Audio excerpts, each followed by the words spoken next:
Welcome back, Star Wars fans, to Coruscant Radio Underground. And we are just a little over an hour past the release of Ahsoka episode 5. I kept calling it episode 4 all day. I don't know why, but episode 5. And we're going to just kind of give our immediate reaction. So before we get started here, I'm just going to tell you, we decided last time we did this, there's really no way to have this conversation and not be spoilery. So if you hadn't watched it yet, don't watch this. Go watch the episode and come back. And I promise you, you want to watch this episode before you watch this. It's just that good. But let's go around the room. Ro, what just general thoughts, quick thoughts? I was a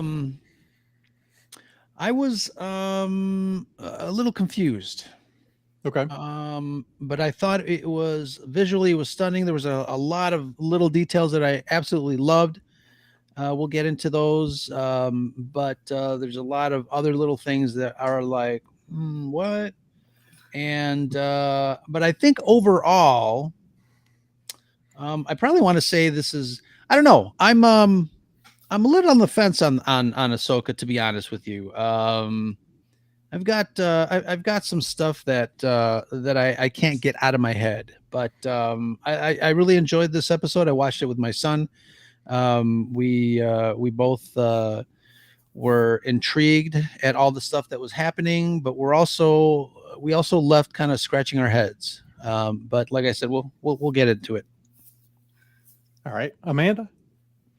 Yeah, I think my sentiment's very similar to Ro. There is part of the episode that's a bit confusing, and I actually can't wait to talk to you all about it to kind of get your thoughts about where this one plot line went. But overall, visually, the episode is stunning and beautiful. I mean, beautifully visually. And I think that's the highlight of Ahsoka in general, is its visuals. So, yeah. And Nicole. Well, we can tell Dave Filoni had a good time with this episode. Oh, At least sure. I felt that. Yeah. I'm like with you guys. I visually, it was beautiful and wonderful. I wish I was in the theater watching it because I just wanted to be around certain creatures that we'll be talking about. I did enjoy it. I do plan on rewatching it because I feel like maybe I'm kind of like with Ro. There are a few things that I'm like, maybe if I just watch it, maybe if something else will click. But for the most part, things were pretty exciting. And then I even posted something this morning that all of a sudden happened in this show. And I'm like, I posted about that. So yeah, we get there. Well, I really enjoyed it. I actually kind of feel different than everybody else in the room. I think I felt like this answered a lot of the questions I had last week. I left last week. I mean, when we did our full episode on it, I mean, I had like 5 different, what I considered 5 possible theories. And I think one of them was right. And I think they narrowed it down to one of those 5 things. And it was one of the ones I was really kind of hoping for. So I was really digging it. And of course, I'm all over the fantasy aspects of the whole thing. Oh, yeah. And I love the use of the world between worlds. I think it sort of narrowed down what it is.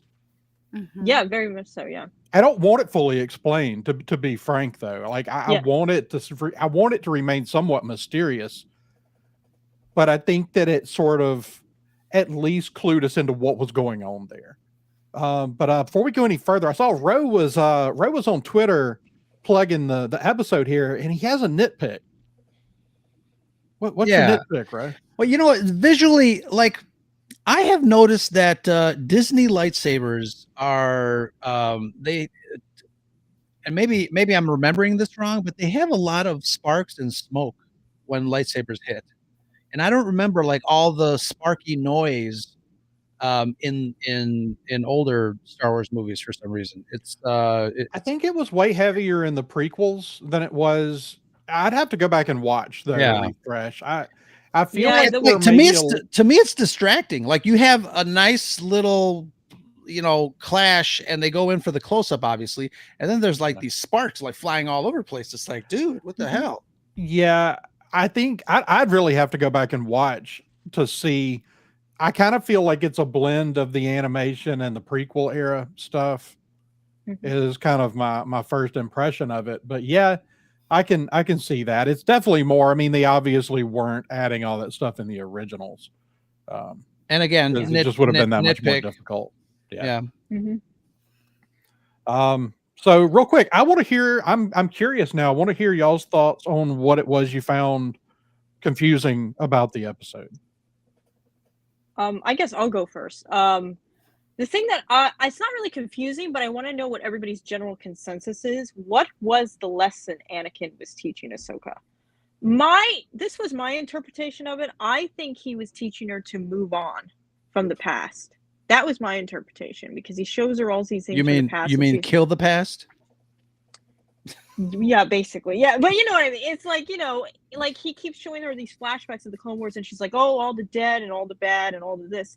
And he keeps telling her she's more than that, more than that. And I kind of got the impression of, like, you're going to love this reference, Ro, but it kind of the Star Trek reference of she wasn't living linear. So like Deep Space Nine in the first episode where they tell Cisco he's not living linear. It was very similar to me where I thought he was telling her she's not living in the linear time. She keeps living in the past, and for her to move on and live.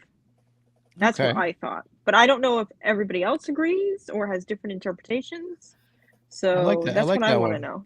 So one of the things that he keeps coming back to her, first of all, I will say, I think that the lesson that he's teaching her, I think in this moment is an incomplete thought. I think we've gotten I don't think we're all the way there yet. I think there's more to come. I think we reach a point where she does make a decision. She makes the right decision in the moment. He says, there's hope for you yet. And of course, I also don't think this is actually Anakin. I think it's a Force projection. I would compare this to the tree on Dagobah or even Kanan Jarrus's fight with the Temple Guard / Grand Inquisitor. Yeah. So I think that's what's going on here. But I think that it's a lesson. I don't think the lesson's complete. Where they finish that, I don't know, but I don't think we've gotten all the way to an answer. But I do think you're partially, you're where you're going with it, Amanda, is pretty much it. That, she's the student, she's the Padawan, she's the legacy of Anakin Skywalker. Yeah. And so we've seen her as she drifts further and further away from the Order, becoming a little less hopeless, and maybe some of that we haven't gotten directly so far because we haven't heard her verbalize what's actually bothering her. And maybe that she thinks that she's somehow doomed to some of the same things because that was him. So is she doomed to, even potentially follow a similar fate? Yeah. Maybe not become this, huge, galactic villain, but to fail, to fall away. So I think that's where we're going with that. But what about you, Nicole? Because you kind of had the same feelings as Ro and Amanda. So in regards to Amanda's question, the lesson. Okay, so one quick thing. No, I'm going to add this in because it might help change perspective. As a bookworm here, I kept getting like this Charles Dickens complete Christmas Carol vibe. I was Back to the Future in the moment. I was waiting for that other moment, and I was like, "This is so Charles Dickens." My brain was just kind of. I was enjoying that part. But in regards to the lesson, I was waiting. Again, maybe you know what I keep telling myself: just let them tell the story. Let them tell the story. Sometimes we're not patient enough to let them tell the story all the way out because maybe next week is when we're going to get more of that story. But I'm with Ro and Amanda on the sense that I'm like, I want that rest of that lesson. I want that because it's like Charles Dickens. We get the lesson in the end with Christmas Carol, but I don't know if she's there just yet. Yes, she's there. She's getting close, but she's not there yet. We're getting there though. I mean, I'm not going to lie. Like, I sat down tonight when I read the description of the episode, I was a little disappointed, not because of what we got, but because honestly, I knew we were going to the World Between Worlds, and that's where we left off. And I really sat down expecting to spend like 45 minutes in the World Between Worlds tonight. Like, that's what I wanted. Yeah. I knew we were going to get lessons from Anakin or at least lessons from, this version of Anakin from in the Force. and I just wanted a whole episode of it. So I think that, again, I think some of that's still left to be spaced out in another way. I'm not sure what that is. I'm hoping that it's leading towards her actually connecting with the actual Anakin Skywalker with his Force ghost. Mhm. That she's been maybe avoiding that. Mhm. And if she connects to Anakin, wouldn't that negate the lesson if indeed the lesson was forget the past? I don't think that's the lesson. I think the lesson Okay. is that you don't have to be what you've got in your head that you are. Mhm. That is, you can mean- be your own person, that there's more to you than this The warrior legacy? that I created you to be this warrior, but that you can be more than that. Like, I think Yeah. that's the lesson. Mhm. So I think actually connecting with Anakin Skywalker at this point could actually aid in that healing. Mhm.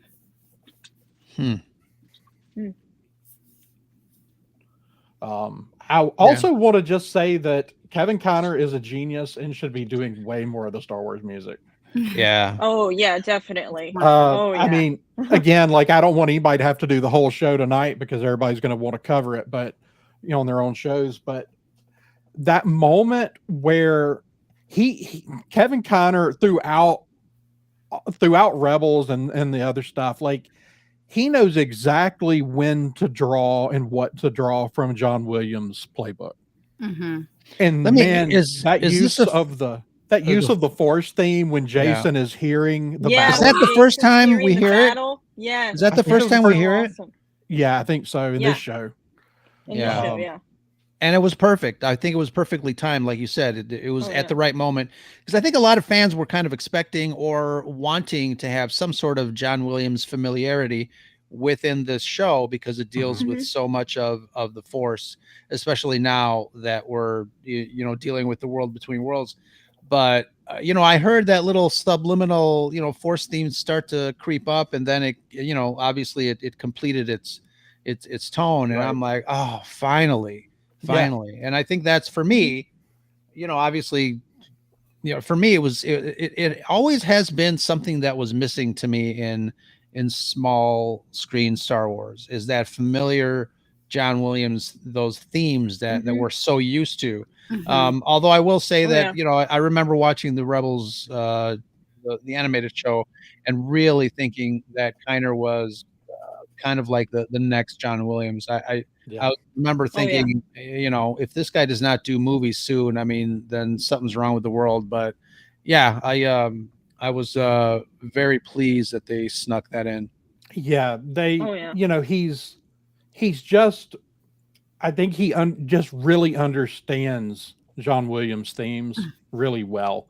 Yeah. He's not heavy-handed with them. He pulls them in.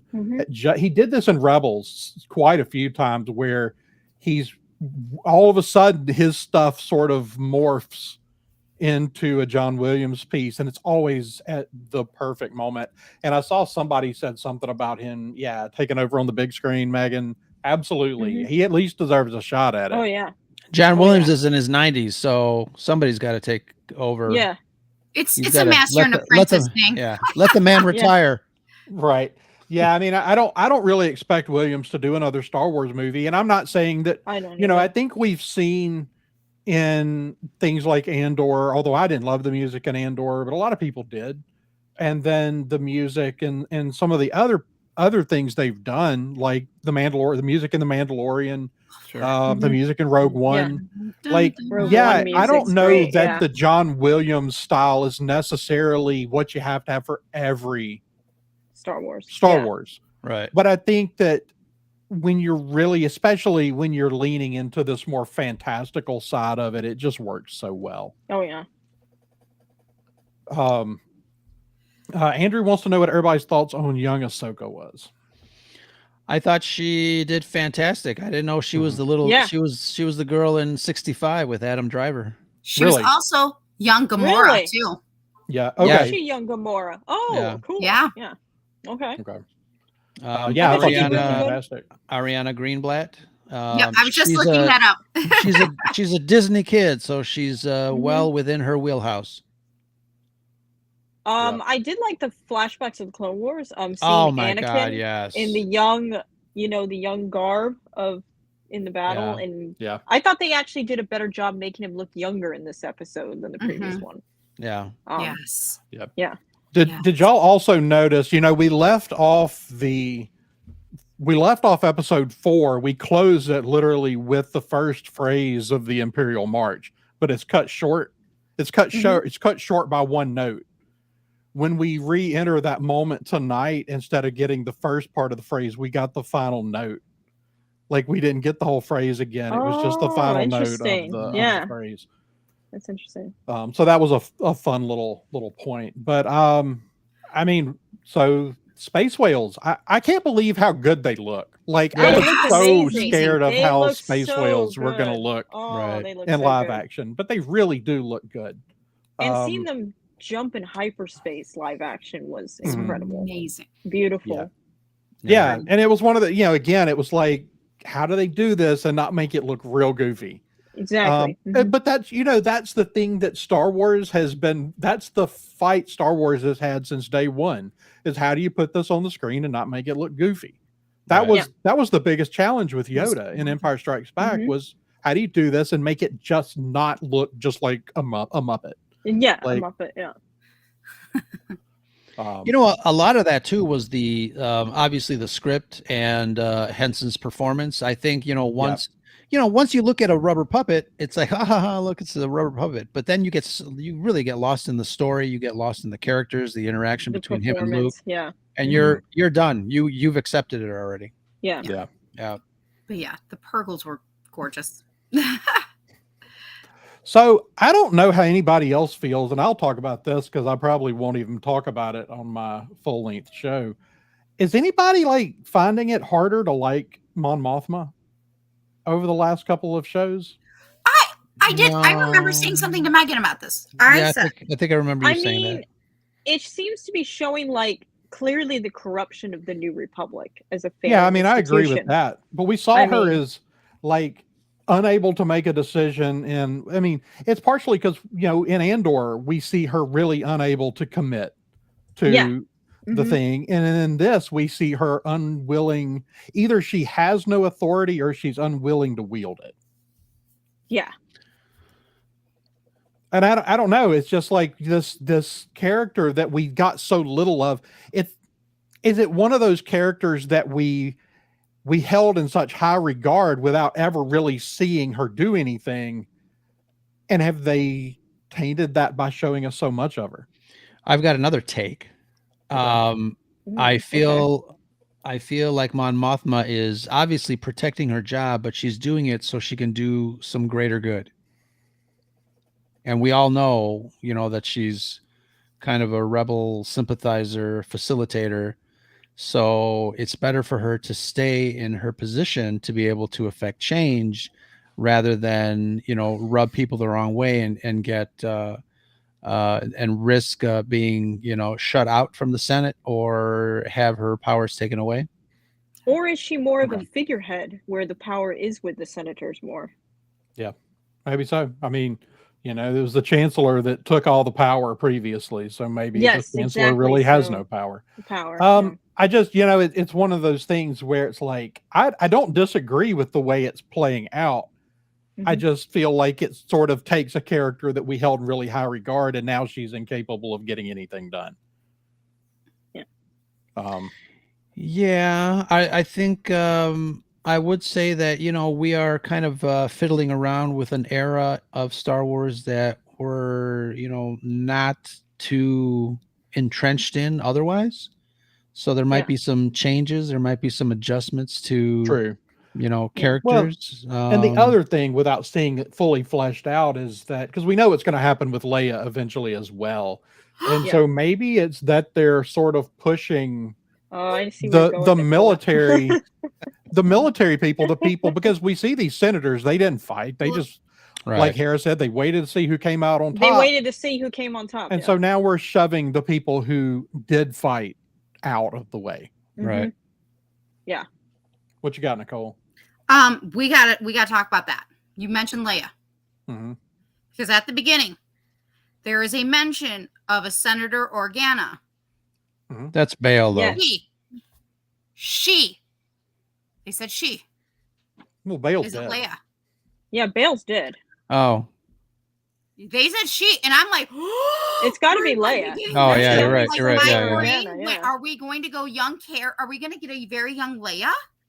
Literally, Well, I mean, I Well, had she's a moment because I'm like, it's not young Leia- Leia. no, Leia would is, be in her 30s at this yeah. point. Yeah. Yeah. just putting it out there. So I don't think we're going to see Leia, but we could. I wouldn't mind it. It was I a just- cool reference to have It was Leia definitely mentioned. cool. Yeah. reference. And I'm good with the name drop. I don't necessarily Mhm. I don't Need to necessarily see her. want to take away from this story to go Right. see Hera get See Leia. in yeah. trouble on Coruscant. Yeah. Mm-mm. Do we, so I We might see it. We might see her in the movie. possibly. But I have a Possibly. question in regards to Mon Mothma though, because I had asked this to Megan because I did Hera not tell her about Sabine being taken? Like when she was asking him about, do you have anything about Thrawn? Da da da da. Like I'm surprised Hera just didn't say. Didn't she took say, me- do you have proof that she was taken? Yeah, they're asking Or- if he has Yeah. proof if anything's That she has happened. proof. There is no proof. Everything's gone. And But they've isn't already that proof gotten on. enough? Well, Like somebody but they, is kidnapped, is gone. Well, I get remember, that. there's no murder unless there's a body. Yeah, They're and there's also- no proof Hi, Kitty. that she's been kidnapped. they've also already basically scolded her for her personal missions Mhm. and Yeah. involving her friends. Mhm. So, I don't know that, oh, my friend's been taken is gonna Go anywhere. Yeah. suffice. is an Especially with the explanation here. Senate Oversight Committee, which seems very not happy with Hera already. Right. So So Andrew says, would you say this episode is peak Star Wars or peak Disney Star Wars? peak Disney Star Wars, I would say. Well, I mean, I think that I think it's a high spot for sure. Like Star Oh, yeah. Wars in general. I think this is a Mhm. very, very high spot. It's hard to rank, like, when you say what is peak Star Wars. I mean, for me, peak Star Wars is the original trilogy. Exactly. Yeah. It's hard to put anything up there with it, but this comes as close as anything else. There are moments in The Mandalorian that are way up there. Right. Rogue One is way up there. No, right. yeah. There are moments in Andor. The last 5 episodes of Andor are way up Star there. Wars Rebels itself. So, is peak. Yeah. I would say, as far as like peak moments in Star Wars, and that's one of the things I always like to talk about is just big Star Wars moments, and this is one. This is a big important Star Wars moment. Let's talk about the de-aging. I think Hayden Christensen looked amazing really in this good longer in stuff. this. Way Better better. than the few second Better than clips the few from seconds, last yeah. from last week. I Yeah, I thought especially I actually thought especially the scene of, I think it was the Battle of Ryloth actually in the Clone Wars. I thought that scene he looked really, really good Yeah. Mhm. by the So, de-aging. Steve, Solo is peak Star Wars. Yeah, I mean, like, so here's the thing about Solo. Like, if Return of the Jedi is your favorite Star Wars movie, then I highly suspect you really enjoyed Solo. Which I I really did, enjoyed yeah. Solo. It's Well- it matches the tone of Return of the Jedi extremely well. Oh, very well, yeah. So yeah, I mean, I think there are a lot of things, and I think those moments are different. I think it's a matter of what you're taking away from the story as to what your peak moments are. But yeah, this is a big one. Empire what is did his favorite there, buddy. What did everybody think of that scene where Anakin's walking on the bridge of the world between worlds and he's just fluctuating between Yes. Vader and Anakin? Gorgeous. And Yes. I loved that was it. just Give me more beautiful Vader. Give me more Vader any day of the cinematography, week, like, bro. oh. Yes. Yeah, visually this episode is stunning. Oh, yeah. What's up? What's up, JT? Yeah, welcome JT. Yeah. But It was amazing. yeah. So Ah, anybody have, like I said, I don't want to try to dig all the way through it tonight because everybody's going to be doing their own shows. So does anybody have anything I have something. before? Okay. yep. You want to go first, Nicole, or am I good to go? Doesn't Okay. matter. You're good. I kind of am getting the hint that Ahsoka is going to wind up training Jason. I don't know if anybody else is getting that hint, I but can I'm kind of Yeah. getting that idea that I think Ahsoka is going to train Jason. Someone is going to train Jason. somebody. I love that Huyan kept on saying no. No. Are you No. gonna, can you build a No. lightsaber? Yes. Can you teach me? No. No. Right. Oh my god. Um, I know. you I'm know, saying no. so at this point, is it Ahsoka? Is it Luke? Like someone is going to train Jason. Yeah. Jason is going to Jason is going to be an important player in the future of Star Wars in Oh, yeah. some way. Mhm. Definitely, yeah. And I mean, as long as Filoni has his say. Yep. Oh, yeah. Like, I mean, if Filoni wasn't involved in Star Wars tomorrow, then maybe we never see Jason again. But as long as Dave is involved, then Mhm. Jason's going to be important to the story. Yeah. Mhm. Yes. So, what else? All right. So, one, again, I do absolutely agree 100% with Jason. Oh my God. I said it last week. I've been saying in the beginning, he is our future.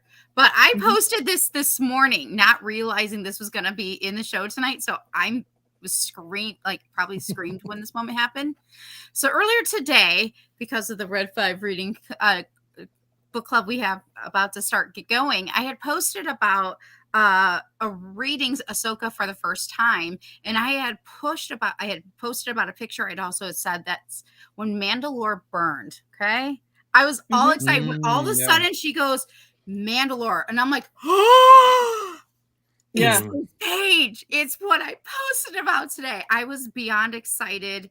I was trying to connect the dots though a little bit in that point, but again, I know it kind of worked. I think it's interesting that the fall of Mandalore is pretty much during the time of Anakin's descent into the fall of Darth Vader, and I think that's really interesting that is what she goes back to, is that moment. Yes. Yeah, because I think that's the moment where we see her become what Anakin trained her to be. Yeah. Like, so I think that's why we go there. Mhm.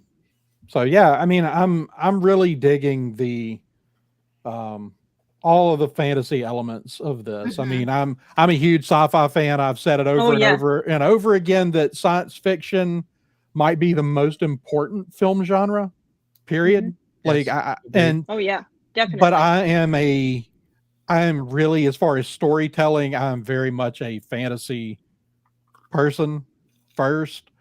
And that's one of the things that draws me to Star Wars over and over and over again, is that it's this almost imperceivable melding of the two. Yeah.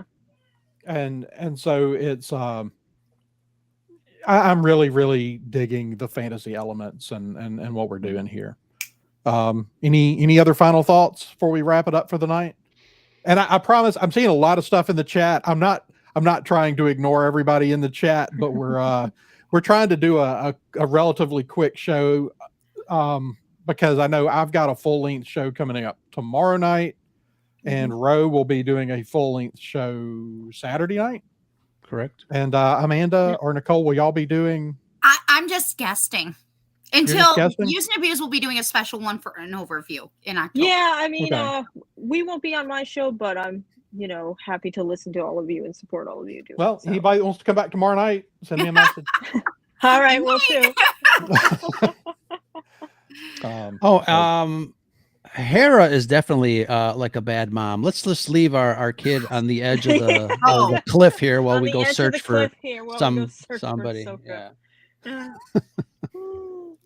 Hey, no mom shaming here. Chopper had him. The kid's got the Force. I'm like waiting for him to start like. He had Chopper. I'm wondering if we'll see Chopper anything. is deadly anyway. I think we'll see. Possibly, we're going to see Jason like use some of the Force before he's done at the end of the show, because he's just there's something there. I think we might see something there. I'm leaning more towards we may see that he's had some training between the end of this and the movie. Yeah. Depending on how far ahead they push the movie. I mean, as far as we know, all of these shows are occurring in the year 9 ABY. We really don't have any indication of anything happening post 9 ABY yet. Yeah. Andrew. So Andrew Haley. My mom leaves me on the edge of the cliff all the time. See, he's not mom shaming. That's he's not. fantastic. It's hilarious. Yeah, I mean, I'm kind of into it. Like, I mean, I was running around the woods alone and had my own boat, and I was off fishing by the time I was 10. So, I'm We just were kind of doing our into own it. Crazy But things at that age, yeah. I was pretty self sufficient alone in the woods by that age. So, Without know. without a droid. without a droid, I mean, I would have taken a Yeah. droid if somebody had offered one, but those droids in the late 80s, early 90s, they just weren't up to snuff. They kind of had like a short circuit to them. The best you were going to Yeah. get was like maybe a Teddy Ruxpin. So, Teddy Ruxpin. Oh my god. Hi, I'm Teddy Ruxpin. That's all right, true. y'all. Well, thank you to everybody. I saw a couple of new faces in the chat tonight, so thank you for jumping in. We will be I'll put a time up. I got to schedule it, but we will be doing a full length show tomorrow night. So let's run around the room real quick and let everybody tell where they can find what you've got coming up, and if you've got a full review of this coming up, when and where. Ro, I'll let you start. Sure. Yeah, we're going to be doing our Scarif Live on Saturday, 7:00 Central, 8 Eastern. We've got Ambrose from Geek News Network coming by, and some new friends from the interwebs. Colin and what's his name? Colin and Carter from the Star Wars station, not to be confused by Swations, Pat and Charles. But yes, the Star Wars station, they're coming on, and we're going to be talking about this episode that we just saw. And then on Thursday, I'm dropping 2 episodes of the Scare Scuttlebutt podcast. The first one is obviously my interview with Kai Patterson, but I've got a way that the folks can win an awesome prize, the Marauder ship from the Bad Batch. And my second episode is a conversation with Nick from Nick Flicks podcast. We did the impossible task of picking the top 5 of our favorite movie characters of all time. Hard. That was very difficult. Yes. That was hard. That was hard for me just to even leave you a message. So, All right, Nicole, what have y'all got coming up? Other than trying to leave messages for Ro about the hardest question on lately, let me see here. So I'm Nicole on not Facebook. I'm sorry, I'm losing my mind here. Twitter, known as X, and Instagram. I am Peace Love Fandoms. As well, this upcoming Sunday, I'm part of Use and Abuse, 1/3 of that, and we're going to be covering Mamma Mia 1 and 2. Really excited for that. Ooh. Plus any other adventures I might happen to be going on with Science Fictionary, plus any fun stuff I might do with, I don't know, Red 5 Tavern. Should I mention that this is a good time to plug this in.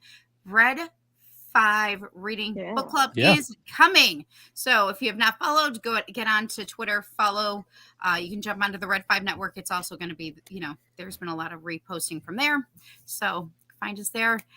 We have one poll currently happening. That would be helpful. People would take more of it because right now it's still a tie.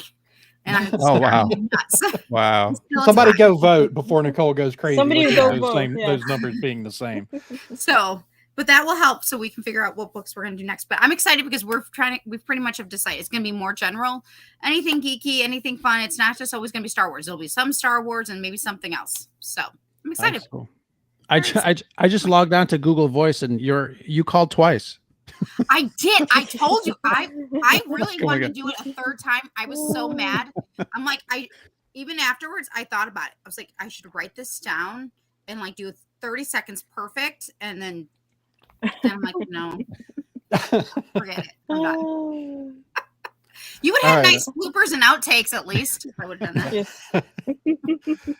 All right, Amanda, what have you got coming up? How many episodes are you into your new show? One right now. We'll be doing episode 2 on Saturday. We actually had to postpone due to technical difficulties, but technical difficulties, I will still stream no matter what this week.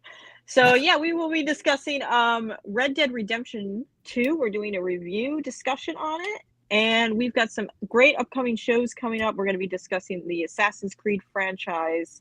We'll also be doing a massive discussion on horror video games and why they're important to the genre. So we got those episodes coming up. But yeah, join us on Saturday at 9:45 at Level Up Arcade. And you can also find me at Twitter on my personal at Jedi Caligula 89. Awesome. You can find me running the Twitter account for this show at crew_podcast. That's CRU_podcast. You can drop us a line at the Science Fictionary at gmail.com. New audio episode of the Science Fictionary podcast dropping tomorrow. And we will be back on here on YouTube tomorrow night to talk a full-length discussion on Ahsoka episode 5. So that's going to do it for tonight. Thank you, everybody in the chat. And until next time, may the Force be with you. Thank you. This podcast is a member of the Red 5 Network. For more Red 5 Network podcasts and content creators, visit bio.link/Red5.